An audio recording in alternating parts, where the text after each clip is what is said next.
And prayer we must this very evening and always going forward.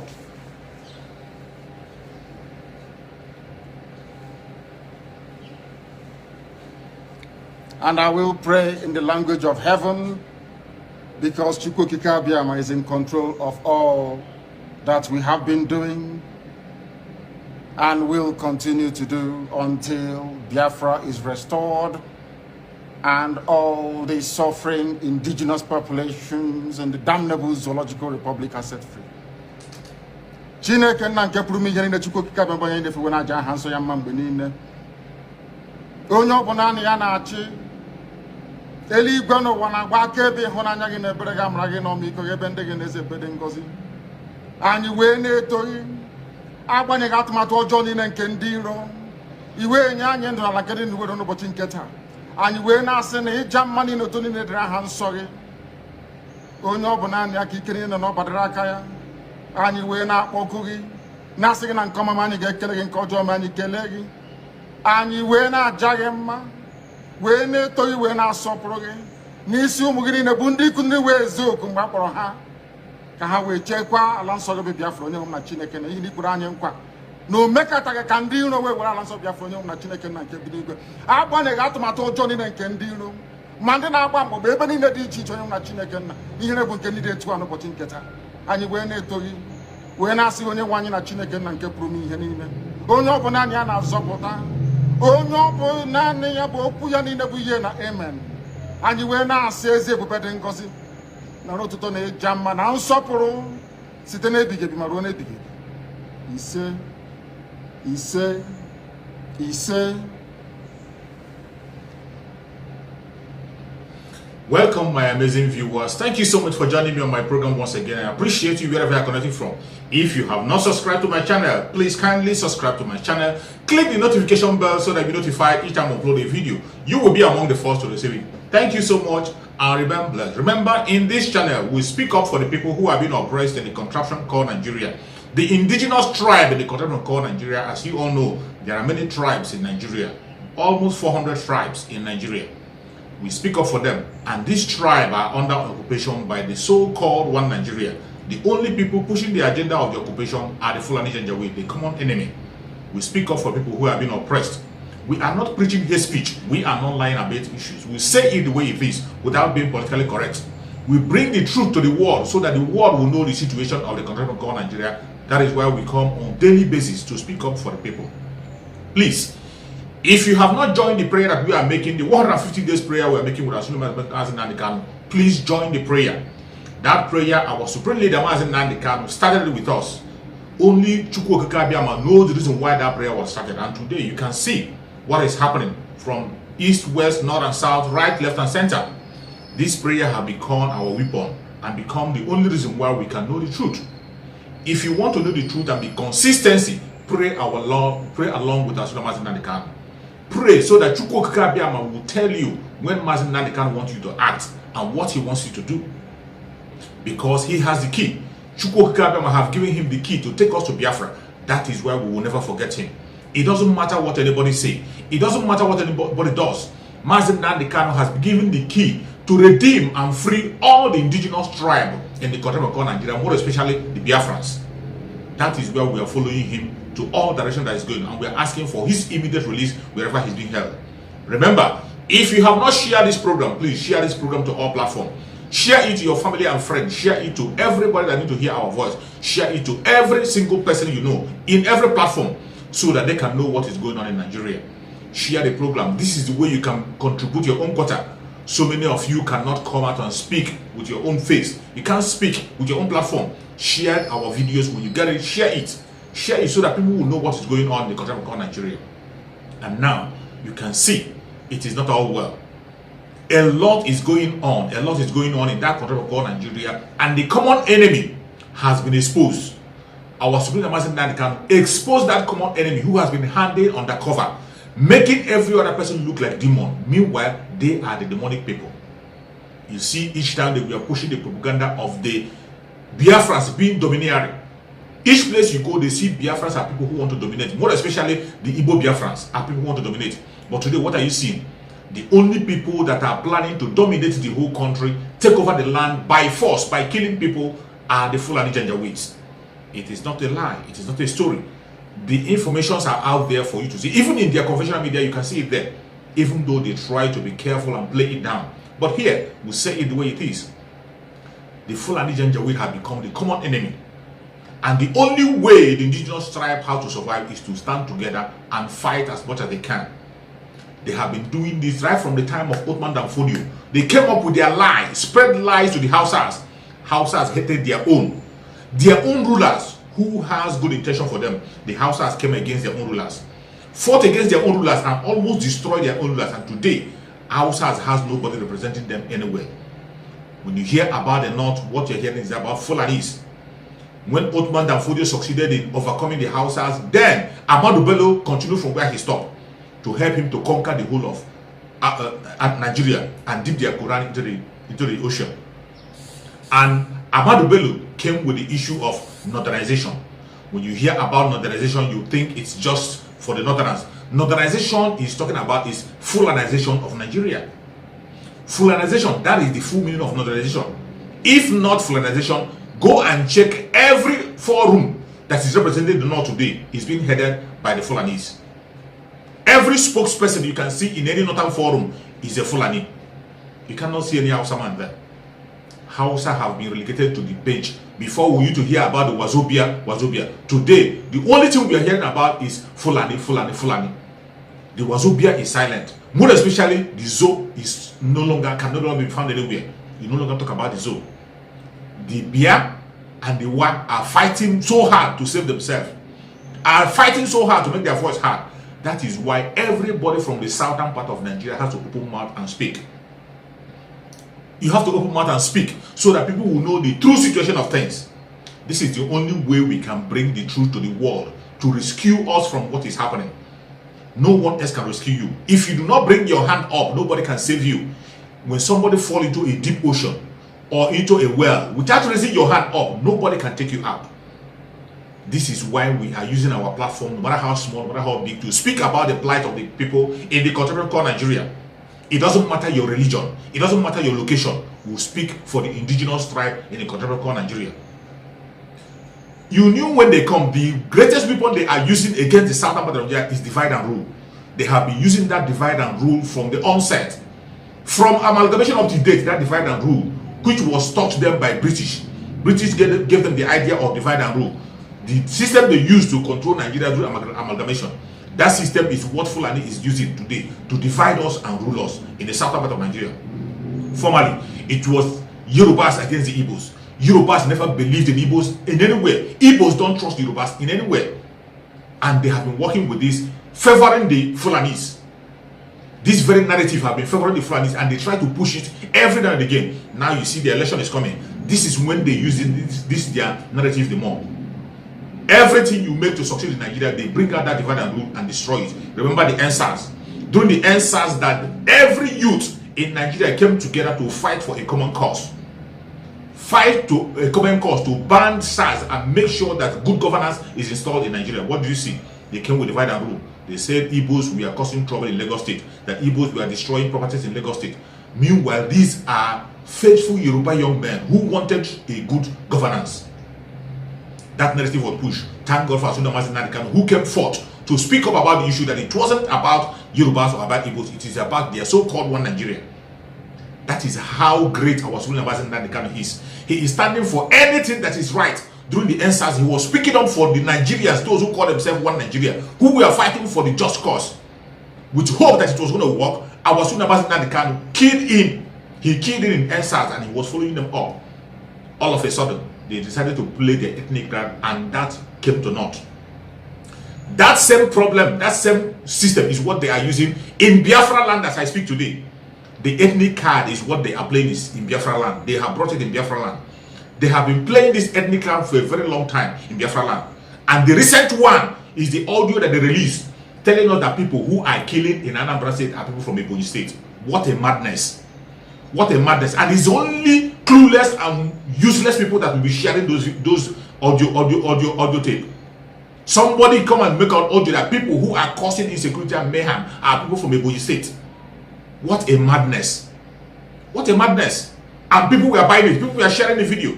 This was how they decided to divide everybody and make sure they destroy everything that is right. Everything that brings something that is right to the poor masses. That is how they destroy it. That is how they destroy it. But today, I am going to share with you another important thing, division that they placed in the Biafran land. Another great division that was placed in Biafran land. I am going to share a video with you. After watching this video, you will wake up from your sleep. More especially, our brothers from the riverine area, our Biafrans from the coastal region. I want you to join me and watch this video. The Igbo Biafrans are not dominating anybody. Neither are they trying to dominate anybody. We are all one brother. You can have different names from the same father. Everybody in Biafra land, we are all one. We have one common value. When Namaz got to tell you that everybody in Biafra is an Igbo, he wasn't saying it to dominate you. He is trying to tell you to know the relationship between us in the Biafra land, the old Southeastern region. It doesn't matter your tribe. It doesn't matter where you're coming from. We are all one family. So when Mazinandekano was using that narrative that everybody was Igbo, people decided to pin word against it, use it against it, try to say something to put that division.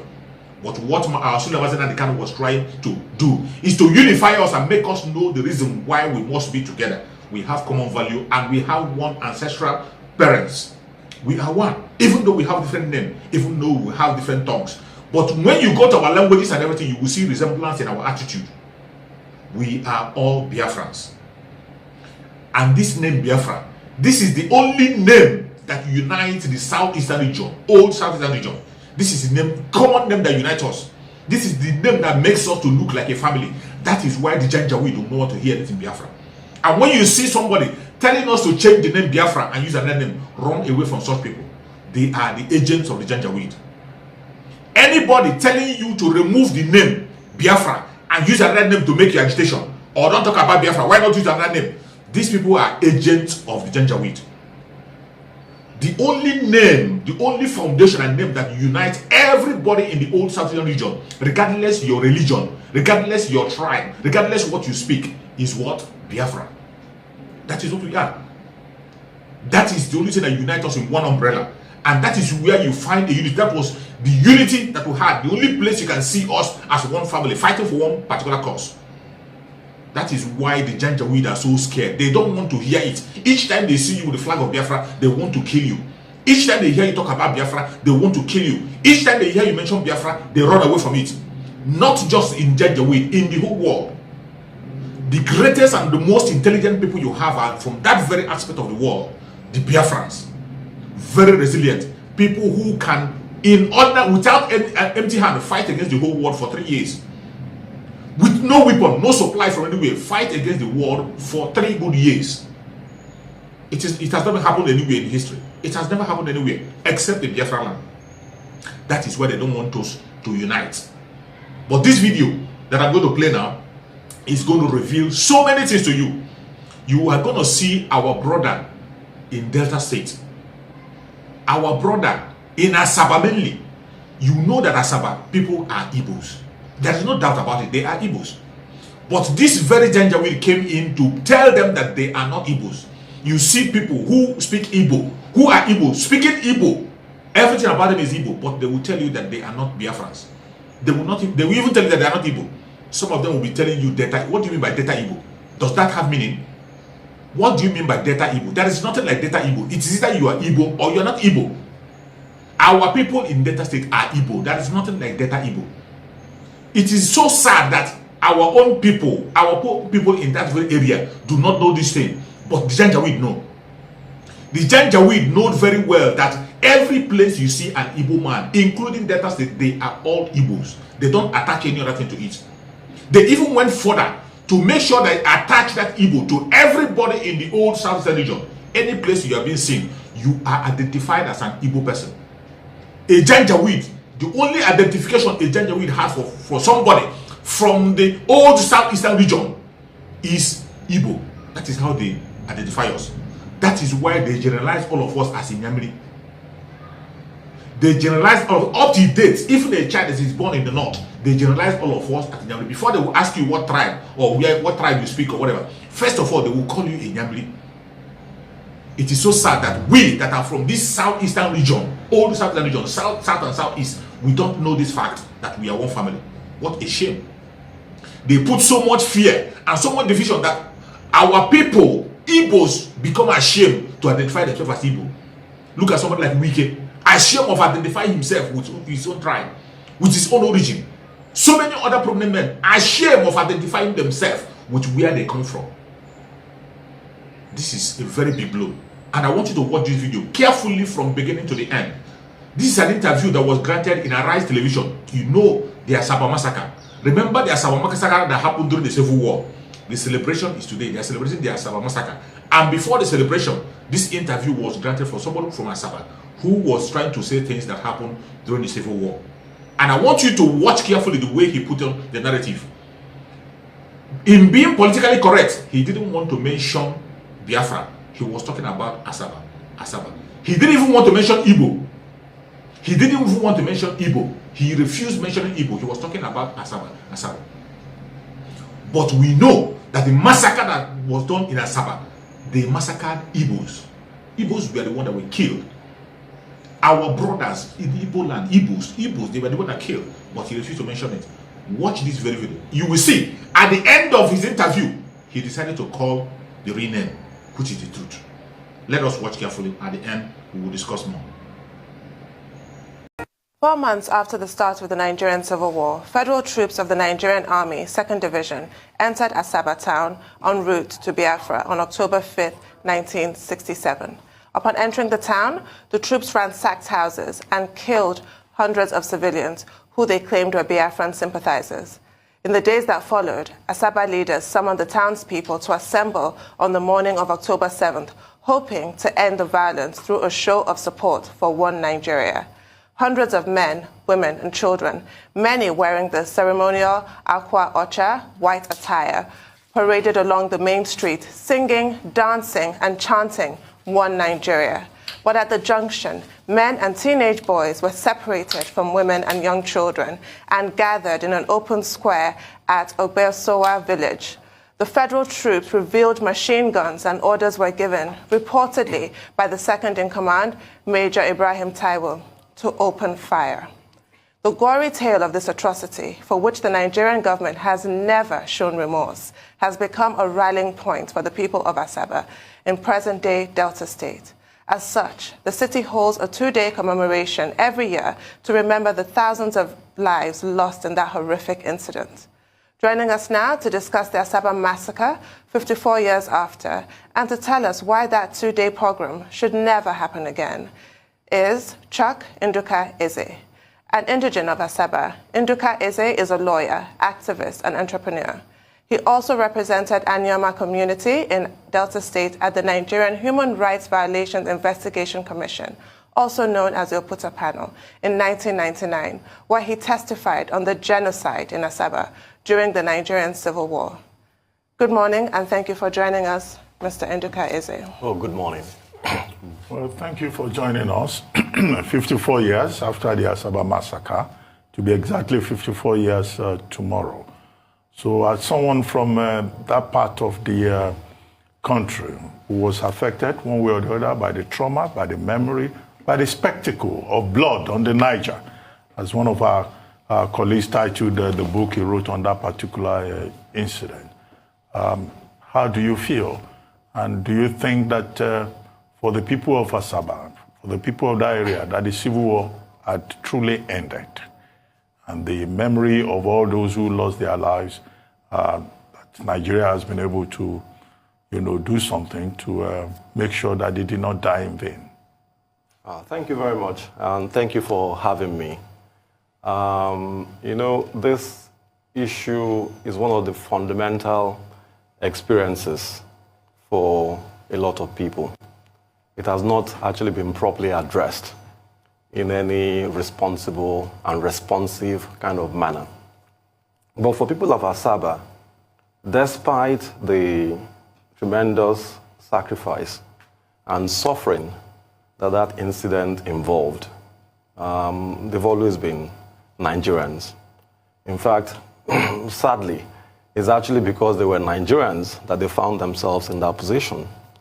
Because for a lot of Asaba people, being on that side of the fence, Asaba was always within the federal territory, and in fact remained within the federal territory throughout the war. So the sad paradox of what you're dealing with was people who were actually Nigerians were corralled into the square by their fellow Nigerian sort of troops who were supposed to be actually protecting them, and assassinated. So it's something that I think every Nigerian should have cause for pause to think about very carefully. What does this mean about being a Nigerian? If it's possible to have your own soldiers round you up in a war that was allegedly a war of national unity. This war was intended to bring people together. It was intended to bring the other side, Biafra, that was seeking to move away because she felt rejected or because she felt unhappy. And this was a war of national unity. And then in a war of national unity, you actually round up Nigerians and execute them, then bury them in a mass grave. Now, on one side, there are all kinds of opinions about those sort of things when there's a crisis. But I think the aspect that troubles me most is, what do we as Nigerians do when we are confronted by these events? Because it's one thing for government to take a particular view on a strategic kind of basis, or perhaps a public policy basis. But what does the average Nigerian do when you hear that the fellow Nigerian or fellow Nigerians have been abused or badly treated? That has continued for me to be the challenge, because we have to take positions, and all of us have a responsibility in building this country, into a place where we can all be proud, where we can live to our children with a degree of affection. Because if you look in every part of Nigeria today, you find different people having different reasons why they don't feel they belong. I think the Asaba Massacre represents for many of us the startup, the beginning of that crisis of what we are. Because that was a situation where Nigerian troops decided it was okay to kill people who were singing One Nigeria. I think we've had echoes of that since then. So much as one can feel a sense of letdown regarding what the troops have done on that occasion, but we as Nigerians, what have we done to say that that's not okay? So that's the challenge of the annual sort of anniversary that we try to do. We are holding out the hope that one day we are going to build a space where, whether you're from Asaba, you're from Gombe, you're from Ijebode, is not really what makes you what you are. Much as that's your starting point, you should be looking to your country, as your identity. We're not there yet. And I believe without addressing these sort of issues, we can't really make substantial progress. But as far as our people are concerned, this is a fundamental regret and a fundamental experience they had, which they have a very dignified way of honoring. Every year we get together. We haven't always done it without some degree of official interference or official awkwardness. But that is gotten better with the years. But every year we get together and we have different ways of giving some substance to those lives. This year we decided that one great way to do that is to remember the suffering that Asaba women went through. Because as anybody who has studied issues surrounding crisis and war Nobody always remember, people don't remember sufficiently that there are women in the background. The men can be warring and killing themselves, but people often forget what it means for the women. For this particular one, you can imagine a situation where I think literally all the male population then in the town, apart from those who managed to escape, had actually been killed. So you had women having to collect bodies, the ones they could find, dig graves, bury their children, bury their husbands, with all the trauma that involves. They went through that. You have women now having to become breadwinners. And it was actually very common just a few years after the war to find that you didn't really have a lot of men around in Asaba. So you had a lot of women. What has this meant to the Asaba women folk psychologically? Of course, in Nigeria, we tend not to study these issues on a serious basis. But like the Asaba of Asaba had said, we have not actually looked into what the cost of what happened to Asaba has been. And even Nigeria has not actually bothered to take a true account of what that event meant. Because if they do, and if we all do, because Nigerian government is us. Government is, to some extent, a representative of the people. And from time to time, some of us actually get in there, and we become what other people call government. But the point I'm trying to make is that until we can understand what it means for people to go through that sort of experience in circumstances where it appears others don't really care, the burden of building a country, can only be sustained when if something happens to you, for example, it means something to me. If something happens to Ruben, it means something to me. If something happens in Abuja, Gombe, it means something in Lagos. There's a sense in which that impunity with which the Asaba experience was visited has become the picture in many other sort of ways, following on from the war till today. So I think there's some sort of reshaping or refocusing that we all have to do. And we all have to go back to that Asaba and perhaps begin our journey again. Because on another funny historical level, I'm not sure, I don't know how many people will actually realize that the story of Nigeria actually started from Asaba. Because the Royal Niger Company, which was the company that once owned the southern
This is the situation. If you followed what this man have explained from beginning to the end, you will understand where I'm coming from. That this Fulani Janjaweed and their British elite have caused so much damage to the brain of people who call themselves elites, to the brain of people who call themselves intellectual, people who claim to know. The Janjaweed have caused so much damage and fear in them that they can't even speak the truth. They will always try to dance around, more especially when you see them in the conventional media. Thank God for social media. That is why we are here, to set the record straight. That is why we are here, to set the record straight. You can see that young man. He's an Igbo person, with Igbo name and everything in Igbo. He was telling the story about Asaba Massacre. What happened? From every indication, people who were killed in Asaba, which is Ahaba, they are all Igbos. And they thought, after they must have been preached to and told them they are not the same with Igbos who are over the other side, that they are not the same, that they are different, they embrace it, thinking that it was true, not knowing that the Janjaweed know better than they do. Even though they told them that they are Nigerian, they are not part of the other their brothers. They separate them from their brothers. Some of them claim they are not. They refuse to fight. They refuse to stand with their brothers. Yet, they kill them. They open fire on them. Open fire on them and kill them. Even when they were raising flag. So when you see killing people, raising flag did not start today. That thing that you saw that happened during the NSAS didn't start today. As long as you are standing up to change the narrative and say the right thing in the contraption called Nigeria, you'll be mowed down. It didn't start today. It doesn't matter if you are singing national anthem. It doesn't matter if you are raising white flag, blue flag, yellow flag, or whatever. They will kill you. They do not want to. The only flag they want to raise is the flag of Fulanis. The one Nigeria you are hearing of is the Fulani one Nigeria. Look at how they killed our people in Ahaba. The only reason why they killed them was because they were Igbos. They were not fighting, but because they know very well that these people are Igbos. They are Igbo Biafrans. These people, they are Igbo Biafrans. They don't trust them. They never believed in them. Even though when people were genuinely surrendering to them, they opened fire and finished all of them. This happened. Today, you see the way he's narrating the story on the national television. He was so scared to mention the name Igbo. He was so scared to mention Biafra. He was so careful. He was talking about Asaba, Asaba, Asaba, Asaba. Ahaba, you are talking about is an Igbo land. Igbos were killed. It is Biafra land. Biafrans were killed. But in his statement, he was trying very careful to avoid these two important keywords that will tell the world what is happening. And that is what we are here to do. To mention that word, even when people don't want to mention it, we mention it without looking at anybody's face. Our brothers in Ahaba, they are our brothers. The same blood, the same thing, the same name, the same language we speak. There's no difference. We speak the same language, yet they were told that they are not the same with us. This is the dangerous lie that has been told against people. And today, that lie is still bearing fruit. And some are still using that same lie. And the most annoying and shameful thing is that some people, even in that very Biafra land, are still using that narrative of division to divide us. May Almighty God continue to protect our Sunni Abazin and Ghana. May Chukwu Okike continue to protect our Sunni Abazin. This is one of the reasons why I will never stop following our Sunni Abazin and Ghana. I will never stop praying for him. He was the one that opened so many people's eyes to know that the whole of Biafra land, we are one family. It doesn't matter what you speak. It doesn't matter the language you think you speak. It doesn't matter the religion you are. We are one family with one single value, from one source. And we must stand together if we must win this war. This is a message for every Biafran, including the Igbo Biafrans. You are not left behind. Igbo Biafrans also, there are some of them who are so demonic. Look at what is happening in Igbo State. They are so demonic that they have acquired so much backup from the Janjaweed, and they are so scared to lose that power. They are so scared to lose their wealth. They are so scared to lose those support they are getting from the Janjaweed. And because of that, they are turning against their own, preaching against their own, waging war against their own. But we will never stop. It doesn't matter what they do. Chukwu Okike, who has given us a leader in our Sunni Abazin Nadikano, will lead us through. No man born of a woman can stop us from succeeding. No man born of a woman can change the narrative It doesn't matter what they do. They will kill us. We will kill them. At the end of the day, Biafra will surely come. May Chukwu Okike Abiama continue to guide and protect our Sudan as they can. May Chukwu Okike Abiama continue to strengthen our Sudan as they can. May Chukwu Okike Abiama bring him back to us very soon. May Chukwu Okike Abiama give him good health, give him strength, so that very, very soon he's going to join us. There is no doubt about it. Our Supreme Damazen Nandikan is going to come out hale and hearty, and he's going to be stronger than ever and walk into Biafra with our head lifted high. Thank you so much for watching, wherever you are watching from, and remain blessed. Bye-bye. See you again at the next video.